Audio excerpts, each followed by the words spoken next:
جی students, امید ہے آپ خیریت سے ہوں گے۔ آج کا ہمارا لیکچر جو ہے وہ لیکچر بیٹا 2 ہے پیور ریٹن پوئٹری کا۔ اس سے پہلے والا لیکچر جو تھا وہ پیور ریٹن ایج کے بارے میں اور میٹافزیکل پوئٹری کا تعارف جو ہے وہ اس لیکچر کے اندر بھی دیا جائے گا۔ اور پچھلا لیکچر کے اندر ہم نے پیور ریٹن ایج اور ایج آف ملٹن کے بارے میں اس کے اسپیکٹس وغیرہ پڑھے جو آپ کو پتہ چل گئے ہوں گے، آپ نے لیکچر وہ دیکھ لیا ہوگا۔ آج کا لیکچر جو ہے وہ پیور ریٹن پوئٹری کے بارے میں ہے۔ پیور ریٹن پوئٹری کب شروع ہوئی اور کہاں سے شروع ہوئی؟ ڈیٹس وہی ہیں جیسے کہ پیور ریٹن ایج کی ڈیٹ ہے 1600 سے لے کر 1660 تک۔ اب پیور ریٹن پوئٹری کو ہم 3 حصوں میں بیٹا تقسیم کرتے ہیں۔ پہلی پوئٹری ہے اسکول آف اسپینسر، پھر ہے میٹافزیکل اور تیسری ہے کیولیئر پوئٹس۔ اس سے پہلے اگر دیکھا جائے تو اس پوئٹری کو ہم جیکوبین اور کیرولائن پوئٹری بھی کہتے ہیں، کیونکہ یہ جیمز 1 اور چارلس 1 کے دور کے اندر لکھی گئی۔ اسی طرح سے اس ایج کو بھی جیکوبین اور کیرولائن پیریڈ کہتے ہیں، اور اس کی پوئٹری کو بھی جیکوبین اور کیرولائن پوئٹری ہم کہہ سکتے ہیں۔ تو 3 حصوں کے اندر اس کو تقسیم کیا گیا ہے۔ It is divided into 3 parts: school of Spenser, those who followed Spenser are called Spenserian, and metaphysical poets. Metaphysical is a different term which was originated from John Donne. And cavalier poets, that is the third school, ٹھیک ہے، those who followed the different sense of Spencer and metaphysical, they are called the cavalier poets. اب یہاں پر دیکھیں، پہلی چیز ہے وہ ہے اسکول آف اسپینسر اور میٹافزیکل۔ یہ 2 چیزیں ہم یہاں پر کور کرنے کی کوشش کریں گے۔ اب اسپینسر جیسے بیٹا نام سے ظاہر ہے، ایلزابیتھن دور کے اندر یہ آیا ہے، اور ایلزابیتھن جو ہیں ان کا جو سینس آف پوئٹری ہے یا جس طرح سے وہ شاعری کرتے ہیں، how they write and feel poetry, اور اسی طرح سے ان کو فالو کرتے ہوئے، اسپینسر کو فالو کرتے ہوئے کچھ پوئٹس نے لکھنا شروع کیا۔ انہیں ہم اسپینسیرین بھی کہتے ہیں، انہیں ہم اسکول آف اسپینسر بھی کہتے ہیں۔ اسکول سے یہاں پہ مراد ہے فالوورز آف اسپینسر۔ اب یہ دیکھیں، the Spenserians were the followers of Spenser. In spite of the changing time, they kept on following Spencer, the master of the 16th century. حالانکہ وقت چینج ہو گیا تھا، پیورٹن ایج آ چکی تھی، خاص کر چارلس 1 کے دور کے بعد جو ریئل سٹرگل ہے between the parliament and the Puritan war started, اس کے باوجود انہوں نے اسپینسر کو فالو کرنا جاری رکھا، اور اسپینسر کے جو آئیڈیاز تھے، اسپینسر کی جو خاص کر جب دا فیری کوئین ہے جو کہ ایک ماسٹر پیس ہے جس کو فالو کرتے ہیں بہت سارے لوگ، ان کو فالو کرنا انہوں نے جاری رکھا۔ اب اس میں 16 سینچری میں اگر دیکھا جائے تو اسپینسر سب سے بڑا شاعر تھا، ساتھ فلپ سڈنی اور شیکسپیئر، چونکہ ڈرامہ کے اندر اس کی زیادہ فیم اور مقبولیت تھی، اس وجہ سے اسپینسر اور سڈنی کو بڑے شاعر سمجھا جاتا ہے ان دا ایرا آف ایلزابیتھن پوئٹری۔ اب میجر پوئٹس دیکھیں کون سے تھے جو کہ اسپینسیرین تھے، جو اسپینسر کو فالو کرتے تھے۔ ان میں یہ 2 بھائی تھے، فائنس فلیچر اور جائز فلیچر۔ فائنس فلیچر جو ہے یہ 1582 سے لے کر 1648 اس کی ایج ہے۔ اب پریسٹ جو کہ ایک پادری تھا، and a fellow of Cambridge, اور کیمبرج یونیورسٹی کا اسٹوڈنٹ تھا اور وہاں سے پڑھا ہوا تھا۔ فیلو کا مطلب ہوتا ہے وہاں سے پڑھ کر نکلا ہوا۔ He wrote number of Spenserian pastorals, allegories. His most famous poem is The Purple Island. Purple Island جو ہے یہ اس کی مشہور پوئم ہے۔ اب یہاں پر دیکھا جائے تو اسپینسیرین جو نکلے ہیں، جن میں جائز فلیچر اور فائنس فلیچر اور باقی 1-2 اور شاعر جو ہیں، یہ اتنے زیادہ مقبول پوئٹ نہیں ہوئے۔ They were not the famous as Spencer. ٹھیک ہے، اسی وجہ سے جو فالورز بیٹا ہوتے ہیں وہ اتنے زیادہ مقبول نہیں ہوتے، ہمیشہ لیڈرز جو ہیں وہ مقبول ہوتے ہیں۔ لیڈرز بیکم فیمس، اس لیے کہتے ہیں try to become a leader rather than a follower. The purple island, یہ پوئم جو ہے بڑی مشہور پوئم ہے اس کی، فائنس فلیچر کی۔ The struggle between temptation and his فوج، یہ انسان کی اسٹرگل کو دکھاتا ہے، اور ٹیمپٹیشن کیا کہ اسے شیطانی رستے جو ہیں اور اس کے رحمانی رستے جو ہیں، یعنی کہ گڈ اور ایول کے درمیان امتزاج کرنا، یہ پوئم ہمیں سکھاتی ہے۔ The will of man and Satan, کہ انسان کی کیا ول ہے اور سیٹن کی کیا ول ہے۔ ظاہری سی بات ہے، it is apparent that Satan will take you to the hell and the divinity and good ways will take you to the heaven. یہ ریلیجیس پوئٹری ہے۔ It follows the pattern of Faerie Queene, Faerie Queene کے pattern کو یہ follow کرتا ہے، جیسے اس کے اندر کینٹوز ہیں، جس طرح سے اس کی کہانی بنائی گئی ہے اس کو فالو کرتے ہوئے دا پرپل آئز لینڈ لکھی گئی۔ اس وجہ سے یہ اتنی مقبول نہیں جتنی کہ فیری کوئین ہر بندہ جانتا ہے کہ اسپینسر نے لکھی ہے۔ but the strain of allegory becomes too unbearable. اب وہی چیز جو ایلیگری جو فیری کوئین کے اندر استعمال کی گئی، اس نے اسپینسر کے سٹینزاز کو فالو کیا، اسپینسرز کے رائٹنگ اور پوئٹری سٹائل کو فالو کیا، لیکن جب اس نے فالو کیا تو اتنا زیادہ عظیم ورک نہیں بن سکا جتنا کہ فیری کوئین تھا۔ اب فیری کوئین اس کے سامنے ایک ماڈل تھا، اس ماڈل کو اس نے فالو ضرور کیا ہے، لیکن اس ماڈل جتنا مقبول یہ نہیں ہو سکا۔ پھر ہے جائز فلیچر جو اس کا بھائی تھا، 1583 سے لے کر 1623 تک اس کی ایج ہے۔ He was more mystical than his brother, mystical مطلب اس کے اندر ایک صوفیانہ ٹچ جو ہے وہ تھا۔ He wrote Christ victory and triumph in heaven and earth over and after death 1610 کے اندر، یہ اس کی 2 مشہور پوئمز ہیں۔ describes the atonement, temptation, crucifixion and resurrection of Christ, show the mixture of Milton and Spencer۔ اب یہ poet جو ہے یہ ملٹن اور سپینسر کا ایک قسم کا مکسچر جو ہے وہ دکھاتا ہے کہ جس طرح سے ملٹن نے پوئٹری کی اور جس طرح سے سپینسر نے پوئٹری کی۔ ظاہر سی بات ہے ملٹن اس وقت اتنا مقبول نہیں تھا اور نہ ہی اسے اتنے لوگ جانتے تھے، یہ تو 1623 میں اس کی وفات ہو گئی۔ ہی واز ڈائڈ ان 1623، لیکن اوور آل اگر دیکھا جائے تو اس کی poetry it is a mixture of Milton and Spenser because of the holy Jesus Christ, crucifixion, resurrection, کہ حضرت عیسیٰ علیہ السلام کو جو کروسیفائی کیا گیا، ریزریکٹ مطلب کیا ہے کہ انہوں نے دوبارہ جب آنا ہے اس دنیا کے اندر، عیسائیت بھی اس پر بلیو کرتی ہے۔ تو اس طرح سے دیکھا جائے تو اس کی پوئٹری جو ہے وہ مکسچر ہے ملٹن کا اور سپینسر کا، یعنی کہ یہ بھی کوئی اتنا بڑا شاعر نہیں تھا۔ جیسے میں نے پہلے کہا تھا کہ پیورٹن ایج کے اندر اگر دیکھا جائے تو سب سے بڑا پوئٹ جو ہے وہ ملٹن ہے، اس کے بعد آپ کہہ سکتے ہیں کہ ڈن جو ہے وہ بھی ایک پوئٹ پیورٹن ایج کا ہے، لیکن ڈن کی ایج جو ہے وہ زیادہ الزابتھن دور کے اندر گزری ہے، اور اس کو میٹافزیکل یا پیورٹن پوئٹری کے اندر کیوں لے کر آیا جاتا ہے؟ کیونکہ اس نے الزابتھنس کو فالو نہیں کیا تھا۔ یہ آگے چل کر ہم بات ابھی کرنے لگے ہیں۔ اب نیکسٹ دیکھیں، اس کے علاوہ ولیم براؤن ایک اور مائنر پوئٹ ہے، اور اس کا امپورٹنٹ ورک جو ہے بریٹینیا پیسٹورلز، جو کہ اس نے سپینسر اور سڈنی سے انسپائر ہو کر لکھا۔ پھر ایک اور شاعر جارج ودر 1588 سے لے کر 1667 تک، اور اس کا امپورٹنٹ ورک جو ہے the shepherd hunting and Fidelia fair virtue, اور اس کو آر انگلش جووینائل بھی کہا گیا ہے۔ یہ آپ نے یاد رکھنا ہے، آر انگلش جووینائل، کہ انگریزی زبان کا بہت بڑا رائٹر اسے کہا گیا ہے، لیکن یہ اتنا زیادہ فیمس نہیں ہے لٹریچر کے اندر۔ ولیم ڈرمنڈ 1585 سے لے کر 1649 Scottish poet wrote religious poetry pertaining to song, sonnets, elegies and pastorals. اب یہ بیٹا اسکول آف سپینسر جو ہے یہ اس میں سے اتنے زیادہ اہم پوئٹس جو ہیں وہ نہیں نکل کر سامنے آئے۔ پوئٹری جو اصل شروع ہوتی ہے، جو اصل کہہ لیں یا ریئل پوئٹری، وہ میٹافزیکل پوئٹری ہے جو پیورٹن ایج کا ایک خاص مطلب ایک ایلیمنٹ ہے۔ تو یہاں سے ہم شروع کرتے ہیں دوسرا اسکول جو ہے اسے اسکول آف میٹافزیکل پوئٹری۔ اب میٹافزیکل جیسا کہ نام سے ظاہر ہے بیانڈ ایکچوئل، کہ جو چیز جو ہے وہ اصل میں نہ ہو اسے میٹافزیکل کہتے ہیں، جو حقیقت میں اس دنیا میں موجود نہیں ہے اسے میٹافزیکل کہتے ہیں۔ اب poetry which was rediscovered by doctor Johnson. اب جب میٹافزیکل پوئٹری کے بارے میں ہم پڑھتے ہیں تو ڈاکٹر جانسن کا پتہ ہونا ہمیں بہت زیادہ ضروری ہے، کیونکہ ہی was the person who coined this word metaphysical۔ اس سے پہلے میٹافزیکل ورڈز موجود نہیں تھا، یعنی کہ استعمال ہوتا تھا لیکن پوئٹری کے لیے استعمال نہیں ہوا تھا۔ تو doctor Johnson was the first person who use this word in the life of Cowley, in the life of the cavalier poets, ٹھیک ہے۔ تو یہ اس کی جو بک تھی، یہ کرٹک تھا ڈاکٹر جانسن، اور یہ وہ آدمی ہے جس نے ڈکشنری لکھی تھی، یعنی کہ دنیا کی پہلی ڈکشنری انگلش لینگویج کے اندر ڈاکٹر جانسن نے لکھی تھی، اور 12-13 سال اس پر محنت کر کے لکھی۔ اور he was the greatest critic of classical age, جو اگلی صدی ہم پڑھیں گے اس کے بعد، تو ڈاکٹر جانسن اس ایج کا بہت بڑا کرٹک تھا۔ ایج آف جانسن بھی اسے کہا جاتا ہے۔ وجہ کیا تھی؟ کیونکہ میٹافزیکل پوئٹری جو کہ ایک قسم کی معدوم ہو چکی تھی، ختم ہو چکی تھی، it was completely destroyed and deterred, جو اس نے آ کر اس پوئٹری کو ری ڈسکور کیا، پڑھ کر ایک نئی ٹرم ایجاد کی، اور وہ کیا تھی؟ Metaphysical poetry. He discovered this term metaphysical poetry, but the metaphysical poetry already existed way back than doctor Johnson.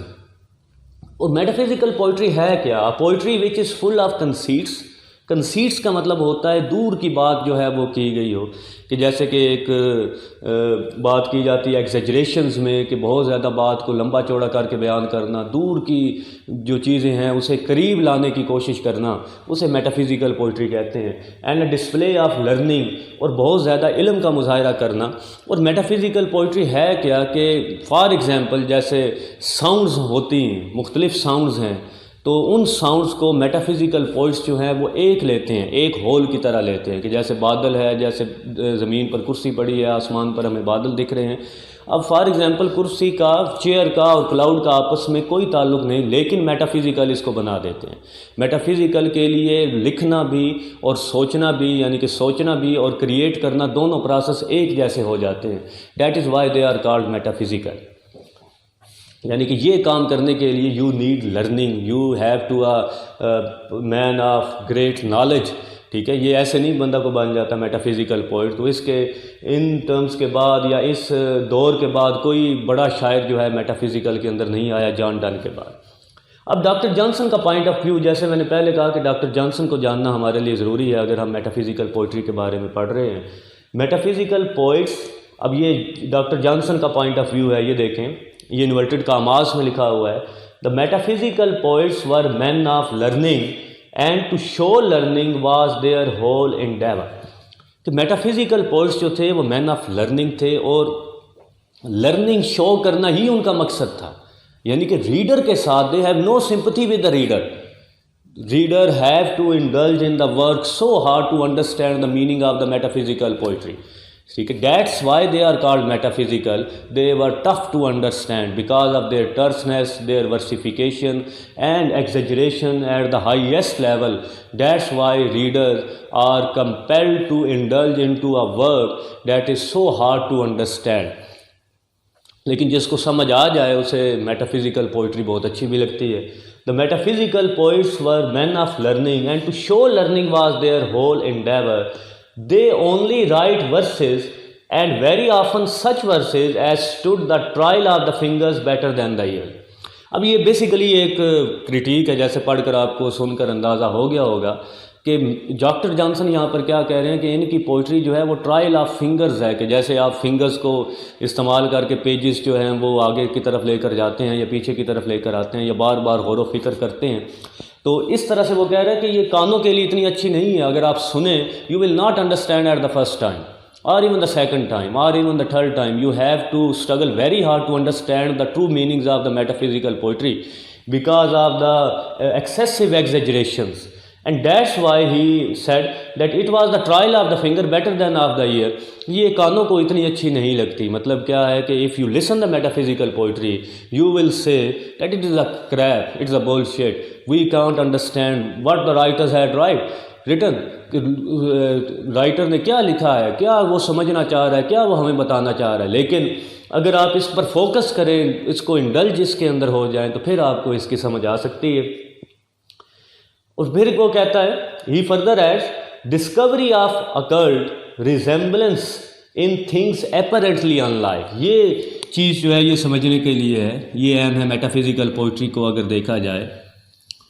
اب یہاں پر اس کو سمجھیں، ڈسکوری آف اکرڈ کہ ایک ایسے عقیدے کی دریافت، ریزمبلنس جو کہ ملتا جلتا ہو ان تھنگس چیزوں میں، اپیرنٹلی ان لائک اور سامنے چیزیں جو ہیں وہ بالکل مختلف ہوں. جیسے میں نے مثال دی چیئر اور کلاؤڈ کی، کمپاس اور لور کی، جیسے وہ مثال دیتا ہے جان ڈن. تو اس میں اگر دیکھا جائے تو دونوں چیزیں آپس میں نہیں ملتی، اور نہ ہی لور آپس میں ملتے ہیں، لور اور کمپیس کا کوئی تعلق آپس میں بنتا ہے، نہ ہی چیئر اور کلاؤڈ کا کوئی آپس میں تعلق بنتا ہے، نہ ہی انسان جو ہے وہ ستاروں کو کیچ کر سکتا ہے. ٹھیک ہے، نہ ہی سورج کو آپ کہہ سکتے ہیں کہ آپ کیوں نکلے ہیں.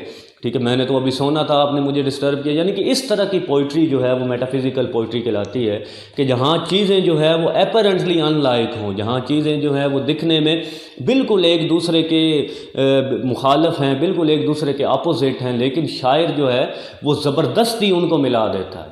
یعنی کہ یہ ایک قسم کی وائلنس ہے، لفظوں کے ساتھ تشدد کرتا ہے، لفظوں کے ساتھ شاعر، اور ان کو وائلنٹلی ایک دوسرے کے ساتھ جوڑ دیتا ہے، جس سے میٹافزیکل پوئٹری جو ہے وہ جنم لیتی ہے.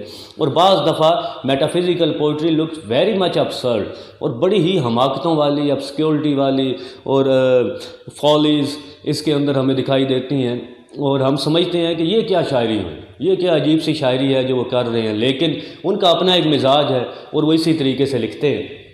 اب یہاں پر دیکھیں، جو میں نے وائلنس کی بات کی تھی، یہی بات ڈاکٹر جانسن پھر کرتا ہے، the most heterogeneous ideas are yoked together by violence. یہ بڑی مشہور لائن ہے، یہ آپ کو یاد کرنی ہے اور اسے ذہن میں رکھنا ہے۔ یہ میٹافزیکل پوئٹری کی ایک قسم کی تعریف بھی ہے۔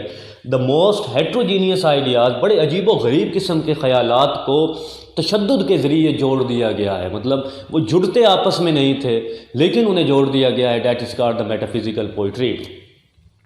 To write on their plan it was at least necessary to read and think, کہ اگر آپ کو ان کے پلان کے مطابق لکھنا ہے تو آپ کے لیے ضروری ہے کہ آپ پڑھیں بھی اور سوچیں بھی، کہ جب آپ پڑھ رہے ہوں تو سوچ رہے ہوں، تو دونوں خیال آپ کے لیے ایک بن جائیں، ٹھیک ہے۔ میٹافزیکل پوئٹس کے لیے کہ جیسے ایک انسان بیٹھا ہوا ہے، he is thinking about the various things, he is thinking about the various things, whether it is a chair, it is a cloud, it is the sound of the door, but on the whole he thinks like he thinks same، اور آن the whole اگر دیکھا جائے تو وہ same سوچتا ہے۔ مطلب کیا ہے کہ اس کی ساری چیزیں ملا کر ایک چیز جب بن جاتی ہے تو وہ میٹافزیکل پوئٹری ہوتی ہے۔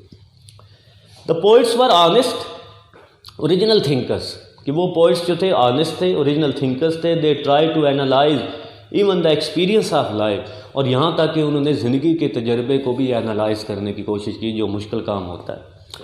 اور ان میں اگر دیکھا جائے سب سے بڑا شاعر جو تھا وہ جان ڈن۔ اب اس کی ایج بیٹا ذرا دیکھیں، 1537 سے لے کر 1631۔ اس نے اپنی زیادہ عمر جو ہے وہ ایلزابیتھن دور کے اندر گزاری ہے، لیکن ہی واز ناٹ دا ایلزابیتھن۔ ایلزابیتھن کون تھے؟ جو ایلزابیتھن اسپرٹ کو فالو کرتے تھے، جو ہیومنزم کو فالو کرتے تھے، جو آرڈنٹ پیشن کو، امیجینیشن کو اور ان ساری چیزوں کو، شیکسپیئر کو فالو کرتے تھے، یا سڈنی اور اسپینسر جیسے لکھنا چاہ رہے تھے، اور خاص کر سینٹ سونٹ کے اندر پیٹراکنس ماڈل کے اوپر لکھتے تھے۔ لیکن جان ڈن نے آتے ہی، یا اس کی جو شاعری تھی یا اس کا جو مزاج تھا وہ بالکل ڈیفرنٹ تھا۔ اس نے ایلزابیتھنس کو فالو نہیں کیا، بلکہ اس نے تو ایلزابیتھنس کو ختم کر دیا ایک قسم کا، جیسے جیسے یہ اوپر جاتا گیا۔ اور اس کی ایج دیکھیں کافی تھی، 90+ تھا۔ The leader of metaphysical, he wrote poetry of high order, اور یہ پادری بھی تھا، اور اس کا مین کام جو تھا وہ چرچ کے اندر سرمنس جو ہے وہ ڈیلیور کرنا ہوتا تھا، لیکن اس کے ساتھ ساتھ یہ شاعری بھی کی اس نے۔ His poetry can be divided into 3 parts, اس کی شاعری جو ہے وہ 3 حصوں میں تقسیم کی جاتی ہے۔ نمبر 1 ایمرس، میٹافزیکل اور سیٹریکل۔ ایمرس مطلب بہت زیادہ ڈیپ میں جا کر شاعری کرنا، لیریکل پوئٹری کرنا، یا جسے کہتے ہیں کہ دلدلی پوئٹری، کہ جس کے اندر آپ داخل ہوں اور نکلنے کا آپ کا نام نہ ہو، مطلب جس کے اندر آپ غرق ہو جائیں، ایسی شاعری کو آپ لیریکل پوئٹری یا ایمرس پوئٹری کہتے ہیں۔ اور amorous lyrical poetry, he broke away from the patriarchal model and express the experience of love in a realistic manner. اب جیسے میں نے پہلے بھی کہا تھا پچھلے لیکچر کے اندر، اور پچھلے لیکچر کا لنک آپ کو مل جائے گا اس لیکچر کی ڈسکرپشن کے اندر، وہ بھی آپ دوبارہ بھی دیکھ سکتے ہیں۔ تو ریئلسٹک مینر کے اندر اس نے یہ شاعری جو ہے وہ کی ہے، اور اس کی وجہ کیا تھی؟ کیونکہ اس نے پیٹریارکل ماڈل کو بریک کیا تھا۔ پیٹریارکل ماڈل کے اوپر جو لکھتے تھے وہ ریئلسٹک پوئٹری نہیں ہے، اسپینسر کی، سڈنی کی، یا ایون کہ شیکسپیئر کی، یا اس سے پہلے سرے اور وائٹ کی۔ وہ پوئٹری جو ہے وہ امیجنیٹو مینر کے اندر ہے، ایسی چیزیں جو ایگزسٹ نہیں کرتی۔ لیکن جان ڈن نے آ کر ریئلسٹک پوئٹری کی جو ابتدا ہے وہ کی ہے۔ He was the pioneer in realism. Metaphysical and satirical works are written in later years. The Progress of Soul and Metempsychosis, his poetry influenced both Dryden and Pope. اور یہ اس کی مین پوائنٹس جو مین بکس ہیں poetry کی، the progress of soul and the metempsychosis, اس کے اوپر اس نے زیادہ لکھا ہے۔ میٹمپسائکاسس کیا ہے کہ روح جو ہے وہ ٹرانسمٹ ہو جاتی ہے مرنے کے بعد، کہ جیسے انسان ہے تو وہ ٹرانسمٹ ہو جائے گی اس کی روح کسی پرندے میں یا جانور میں یا فش میں یا کسی اور چیز میں۔ تو بیسیکلی اس نے مسٹیکل پوئٹری کرنے کی کوشش کی جو کہ میٹافزیکل پوئٹری کہلاتی ہے۔ اب یہاں پر دیکھا جائے جو اہم کمپیریزن ہے، اور اس نے ڈرائیڈن اور پوپ جو کہ علیحدہ ایجز ہیں، نیکسٹ ہم پڑھیں گے، ڈرائیڈن اور پوپ، اس کو بہت زیادہ متاثر کیا۔ ڈن اینڈ براؤننگ، ڈن اور براؤننگ کو کیسے کمپیئر کیا جا سکتا ہے؟ ایک کلاسیکل پوئٹ ہے یا رومانٹک پوئٹ ہے، اور ایک میٹافزیکل پوئٹ ہے یا پرانی ایج کا پوئٹ ہے۔ ان دونوں کا کمپیریزن جو ہے یہ بڑا اہم ہے، اور یہ پیپر میں کئی دفعہ یہ سوال آ چکا ہے کہ ڈن اور براؤننگ کو کمپیئر کریں۔ They can be compared on the account of Donne's metrical roughness obscurity, ardent imagination, taste for metaphysics. اب ڈن کے یہ جو میٹریکل رفنس ہے یا obscurity ہے یا ardent imagination ہے یا taste for metaphysics ہے، یہ براؤننگ کا بھی ہے. یعنی کہ دونوں کے ٹیسٹ، دونوں کا رائٹنگ سٹائل، دونوں کی امیجینیشن، دونوں کا شاعری لکھنے کا طریقہ کار یہ ایک قسم کا بالکل سیم ہے، جس کی وجہ سے ڈن اور براؤننگ کو کچھ لحاظ سے کمپیئر کیا جا سکتا ہے. لیکن Donne is a poet of wit, Browning is a poet of ardent passion. دونوں میں یہ فرق ہے تھوڑا سا کہ ڈن کو ہم وٹ کا پوئٹ کہتے ہیں اور براؤننگ جو ہے وہ آرڈنٹ پیشن کا پوئٹ ہے.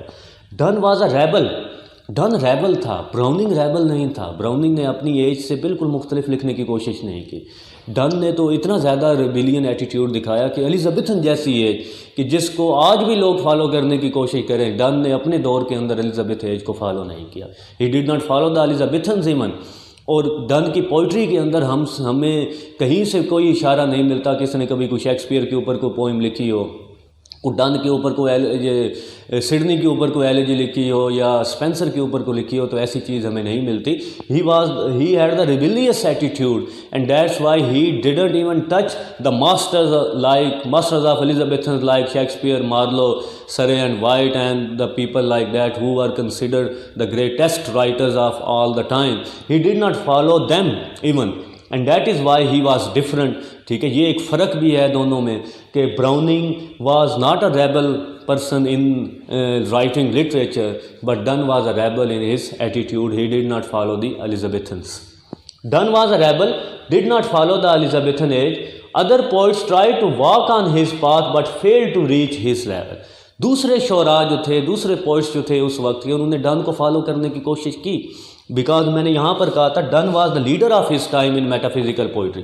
Other poets try to follow Donne, they try to walk on the way but on his path but they fail to reach his level. لیکن ڈن جتنا لیول جو ہے، جیسے کروشا کا یا باقی جو رائٹرز تھے، وہ اس لیول تک نہیں پہنچ سکتے، یا مائیکل وان، وہ سارے رائٹرز ڈن کے قریب نہیں آ سکے. وہ ڈن کو فالو ضرور کرتے تھے. اس وجہ سے میٹافزیکل پوئٹری کا بیٹا جب بھی نام آئے گا تو جان ڈن کا نام سب سے پہلے آئے گا. باقی اور کسی پوئٹ کا آئے نہ آئے، جان ڈن کا نام جو ہے وہ سب سے آگے آئے گا، because he was the leader of metaphysical poetry. He was even the originator of metaphysical poetry. اس طرح کے آئیڈیاز، اس طرح کی امیلگمیشن، اس طرح کی ڈسپلے آف لرننگ جس میں کنسیٹس ہوں، ایگزیجریشن ہوں، اور باقی جو ہیں وہ پوئٹری جو ہے وہ اس طرح کی ہو جو کہ apparently in like things who, heterogeneous ideas York together by violence, یہ ساری چیزیں ہوں. اس طرح کی پوئٹری جو ہے وہ پہلے نہیں لکھی گئی. اس وجہ سے میں نے کہا he was the originator of metaphysical school of thought. Next دیکھیں، Browning and Donne share no sympathy for the reader. یہ دونوں میں ایک اور کامن چیز ہے. یہاں پر تھوڑا سا ہم نے مختلف کیا، یہاں پر کامن چیز لے کر آئے، اور وہ کیا تھا کہ براؤننگ اور Donne share no sympathy with the reader. Reader کے ساتھ ان کو کوئی سمپتھی نہیں. مطلب جیسے میں نے پہلے کہا کہ readers have to indulge hard into the literature, into the writings of Browning and Donne to understand the meanings of their poetry. تو ریڈرز کو بہت زیادہ جو ہے وہ فوکس کرنا پڑتا ہے براؤننگ اور ڈن کی پوئٹری کو سمجھنے کے لیے. اس وجہ سے کہا جاتا ہے کہ Browning and Donne share no sympathy for the reader. Donne put an end to Elizabethan poetry. Donne نے الزابتھن پوئٹری کو ختم کر دیا. Which was rich in imagination, جو کہ امیجینیشن میں بہت زیادہ رچ تھی. Though Shakespeare and Spenser still exalted some influence on the poet, yet Donne's influence was more dominant. یہ جیسے اسکول آف اسپینسرین ہم نے دیکھا ہے، بہت سارے شاعر نے، پوئٹس نے اسپینسر کو فالو کرنے کی کوشش کی، لیکن وہ اتنے زیادہ مشہور نہیں ہو سکے، اتنے زیادہ فیمس نہیں ہو سکے، جان ڈن کے لیول تک نہیں آ سکے. دوسرے لوگوں نے اسپینسر، سڈنی، شیکسپیئر کو فالو کرنے کی کوشش کی، but they did not reach at the level of Donne. لیکن وہ ڈن کے لیول تک نہیں پہنچ سکے. Those who are the followers of Donne. اس وجہ سے ڈن کے لیول تک وہ نہیں پہنچ سکے. اس وجہ سے ڈن کا کوئی جو ہے وہ علیحدہ کوئی سکول جو ہے وہ نہیں بن پایا، کیونکہ اسپینسر کو وہ سمجھ سکتے تھے آسانی سے، اسپینسر کے لیول تک پہنچ سکتے تھے، اسپینسر کو انڈرسٹینڈ ایون کر سکتے تھے، لیول تک نہ بھی پہنچے they can understand Spenser, everybody can understand Spenser, but not everybody can understand John Donne and the metaphysical poetry. That is why they are different from the other poets. Their poetry is different from the other poetry. We need to understand, we have to work very hard to understand their poetry. That is why they are called metaphysical, beyond actual. تو آج ہم دیکھیں ذرا، تو ہم نے metaphysical school of poetry کا ایک پوئٹ جو پڑھا ہے، اور اسپینسیرین اسکول آف پوئٹری کے 4 پوئٹس جو ہیں وہ ہم نے پڑھے ہیں. تو یہاں تک ہمارا ایک لیکچر جو ہے پیورٹن پوئٹری کا ہو گیا. نیکسٹ لیکچر جو ہوگا وہ پیورٹن پوئٹری کو ہی مزید آگے لے کر چلیں گے. ابھی ہم نے جان ملٹن کے بارے میں بات نہیں کی، ٹھیک ہے. جان ملٹن جو ہے جو سب سے بڑا شاعر، ہی was the biggest poet of his time, he was the biggest of all, ٹھیک ہے، he was the greatest of all, ٹھیک ہے. اور اس کی وجہ کیا تھی؟ کیونکہ اس نے کسی کو فالو نہیں کیا، اس نے اپنے طریقے سے لکھا. He was the last person of Renaissance بھی اسے کہا جاتا ہے، ٹھیک ہے جی. تو یہ باتیں تو نیکسٹ لیکچر میں ہوں گی. جان ڈن کے بارے میں آج ہم نے پڑھا، اس کے جو امپورٹنٹ کوسچن تھے وہ آپ دیکھ لیں، اور نیکسٹ لیکچر کے اندر ہم پیورٹن پوئٹری کو آگے لے کر چلیں گے. آج کے لیے اتنا ہی. خدا حافظ.